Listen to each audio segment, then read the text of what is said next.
시청자 여러분 반갑습니다. 월요일 아침에 인사드리고 있습니다. 다들 주말은 잘 보내셨을까요? 오늘도 여러분들이 주말 사이에 놓치셨던 글로벌 이슈들과요. 또 투자 시장의 분위기 저희와 함께 파악하고 가시겠습니다.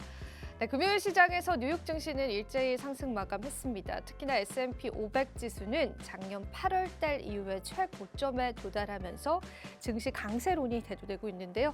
보다 자세한 사항은 지표 보시면서 살펴보도록 하죠. 네, 다우존스가 0.3%의 상승률로 마감했고요. 나스닥과 S&P 500 지수 역시도 상승 마감했습니다. 나스닥 0.6%, S&P 500 지수는 연일 최고점을 향해서 가고 있습니다. 역시나 기술주 랠리가 두드러지고 있는 상황이고요. FOMC 회의와 CPI 지표 발표를 앞두고 있는 시점에서도 증시는 역시나 강세를 나타냈습니다. 다만 2년무 국채금리가 또 한 번 올라서서 4.5% 윗선에서 거래되는 모습이고요. 증시가 상승했지만 이 골드는 하락했습니다. 골드 같은 경우에는 연일 하락세를 나타내고 있습니다. 달러 인덱스는 소폭 상승해서 103.57에서 거래되고 있습니다. 자, 암호화폐 시세도 살펴보실 텐데요. 주말 사이에 시가총액이 대폭 줄어들었습니다. 비트코인 시세부터 살펴보시죠. 비트코인은 25,800달러 선입니다. 알트코인 대비해서는 좀 지켜주는 모습을 보여주고 있지만 그래도 우리가 지난주에 확인했었던 구간보다는 내려온 상황에서 거래되고 있고요. 이더리움 같은 경우에는 비교적 잘 지켜주고 있는 모습인데요. 1,800달러 선은 깨졌습니다. 1,740달러 선에서 거래되고 있습니다. 알트코인 분위기들도 살펴보겠습니다. 리플은 0.53달러에서 거래되고 있는 모습이고요. 도지코인이 0.06달러 에서 거래되고 있습니다. 특히나 솔라나 같은 경우에는 많이 하락했습니다. 15달러 선에서 현재는 거래되고 있는 모습이고요. 카르다노 에이다도 역시도 보합권을 나타내고 있는 모습입니다. 자, 알트코인 전반적인 시가총액이 줄어들고 있는 시점입니다. SEC의 영향으로 풀이되고 있고요. 관련한 흐름들은 우리가 계속 체크해봐야 될 것 같습니다.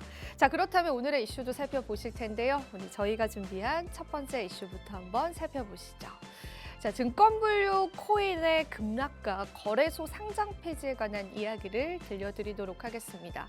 자, 그러니까 토요일쯤이었습니다. 암호화폐 시장에서 알트코인들의 급락이 일어났었는데요. 특히나 우리가 잘 알고 있는 솔라나 코인을 비롯해서 많은 개인 투자자들이 보유하고 있는 코인들이 급락세를 나타냈습니다. 이 부분을 코인베이스에서도 직접 다루기도 했습니다. 자, 코인데스크에 따르면요. 13개의 토큰이 증권으로 주장이 됐는데 그 증권으로 주장된 이후에 24시간 동안 20% 이상의 하락세를 나타냈다라고 합니다.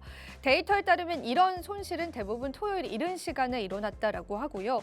솔라나와 폴리곤 그리고 카르다노 에이다 같은 경우에는 몇 시간 동안 25%나 하락했다라고 합니다. 이러한 움직임으로 인해서 이 토큰의 주간 하락폭은 무려 30%가 넘어간다라고 합니다. SEC가 지정했던 특정 코인들 위주로 알트코인들의 하락이 일어난 것으로 풀이가 되고 있고요.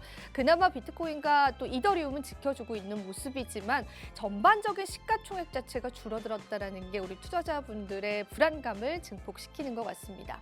중앙거래소에 따른 이탈률도 상당히 컸습니다. 글래스노드는 또 하나의 데이터를 제시하면서 이 주말 사이에 중앙거래소를 이탈했던 코인 투자자들이 많았다라는 걸 이야기하기도 했는데요. 지금의 상황을 우리가 좋게만 해석할 수는 없을 것 같습니다. 그래서 이러한 하락폭이 언제 멈춰질지에 관해서도 계속해서 지켜봐야 될 것 같고요. 관련한 내용들 업데이트 되는 대로 저희가 브리핑 도와드리겠습니다. 자, 이어서 두 번째 이슈 바로 넘어가 보시죠. 오늘 두 번째 이슈입니다.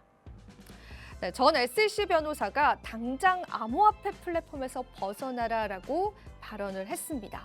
관련한 내용 역시나 핀볼드가 전해왔습니다. 전 SEC 변호사 같은 경우에는요. 20년 동안 SEC 관련된 일들을 변호했던 인물이기 때문에 그의 이러한 발언에 많은 커뮤니티에서는 좀 주목을 하고 있습니다. 그는 이렇게 이야기했습니다. 커뮤니티의 반발을 예상한다. 커뮤니티의 비판을 받을 것을 예상하지만 그래도 우리는 당장 암호화폐 플랫폼을 벗어나야 한다라고 이야기했습니다. 그 근거 중에 하나는 흥미롭게도 그는 SEC가 이 디지털 자산 관련해서 암호화폐 거래소들을 공격하는 문제들 그리고 다른 알트코인들을 공격하는 문제들은 적합하고 타당하다라고 생각한다고 했습니다. 그 이유 중에 하나는 대부분 소위 암호화폐 거래소와 같은 디지털 자산 플랫폼 같은 경우에는 고객에게 공백이 있을 뿐만 아니라 다양한 틈이 있다라고 이야기를 했고요. 특히나 이러한 플랫폼들 같은 경우에는 금융회사에서는 볼 수 없는 최소한의 재무 기준과 정부 감사와 심사관, 거래 운영의 일관성이 부족하다라고 이야기를 했습니다. 그렇기 때문에 SEC의 이러한 행보는 어찌 보면 정당한 것이다라고 보고 있고 이제 시작이 됐을 뿐이기 때문에 투자자들은 하루빨리 암호화폐 거래소를 떠날 것을 촉구하기도 했습니다. 특히나 이러한 이야기를 했던 전 SEC 변호사인 스타크 같은 경우에는 나의 이러한 주장이 커뮤니티의 비판을 받을 것을 예상하긴 하지만 지금 사안은 어느 때보다도 신중해야 한다라고 이야기를 하면서 투자자들에게 암호화폐 거래소를 당장 떠날 것을 또 한 번 촉구하기도 했습니다. 그의 이러한 주장이 맞을지에 관해서는 지켜봐야겠지만 현재 암호화폐 시장이 게리 겐슬러를 비롯한 또 암호화폐 시장이 계속해서 우리가 위협받고 있다는 부분들 놓치지 않아야 될 것 같습니다. 자, 이어서 마지막 이슈 살펴보겠습니다. 오늘 세 번째 이슈입니다. 자, 오늘 아침에 들어온 속보였습니다. 홍콩의 입법회 의원이 코인베이스 홍콩으로 와라라고 트위터를 직접 게재하기도 했습니다. 홍콩 입법회 의원인 조니 응이 자신의 트위터를 통해서 코인베이스를 포함한 글로벌 암호화폐 거래소가 홍콩으로 와서 이 라이센스를 하루빨리 취득하고 즉시 상장 계획을 한다면은 그러한 행동을 환영하겠다라고 이야기를 했습니다. 홍콩의 이러한 암호화폐에 관한 친화적인 발언들 그래도 우리 시장에는 어느 정도 위로가 될 수 있을 것 같아서요. 오늘 세 번째 이슈로 가져왔습니다. 관련 내용 참고해 보시면 될 것 같습니다. 자, 이렇게 해서 저와 함께 이슈까지 살펴보셨고요. 저는 잠시 뒤 앵커석에서 찾아뵙도록 하겠습니다. 오늘의 코인 가자!